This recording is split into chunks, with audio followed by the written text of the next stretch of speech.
Vous cherchez le panier parfait pour votre chien, mais entre les tailles, les formes, les matières, vous êtes complètement paumé? Pas de panique. Aujourd'hui, on voit ensemble comment choisir la bonne taille de panier pour votre chien, et croyez-moi, ça peut tout changer pour son bien-être. Un panier, ce n'est pas juste un accessoire sympa. C'est un vrai cocon, un endroit où votre chien se sent en sécurité, dort, se repose, observe. Saviez-vous qu'un chien dort en moyenne 13 heures par jour? Et jusqu'à 20 pour un chiot? Alors, autant vous dire que le confort, c'est pas un luxe. Un panier trop petit, et votre chien ne peut même pas s'étirer. Résultat? Douleur, sommeil agité, parfois même il l'évite. Trop grand?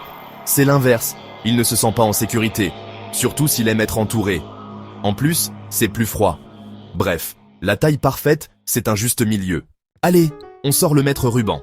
Mettez votre chien debout et mesurez de la truffe jusqu'à la base de la queue. À cette mesure, ajoutez 15 à 30 cm. C'est la taille idéale de panier pour qu'il puisse s'étirer confortablement. Pas envie de vous embêter? Un bon repère rapide. Sa longueur plus 20 cm. Et c'est déjà pas mal.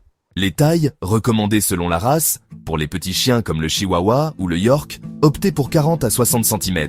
Pour les chiens moyens, tels que le Beagle ou le Bulldog, 60 à 80 cm devraient suffire. Les grands chiens, comme le Labrador ou le Berger australien, auront besoin de 80 à 90 cm, voire plus. Et pour les très grands chiens, comme le Dog allemand ou le Berger allemand, pensez à 100 cm et plus. Attention, ce ne sont que des repères. Regardez aussi comment dort votre chien. S'il aime s'étendre de tout son long, prenez plus grand. Un chiot. On évite le panier XXL. Il a besoin de se sentir contenu. Mieux vaut changer plus tard quand il grandit.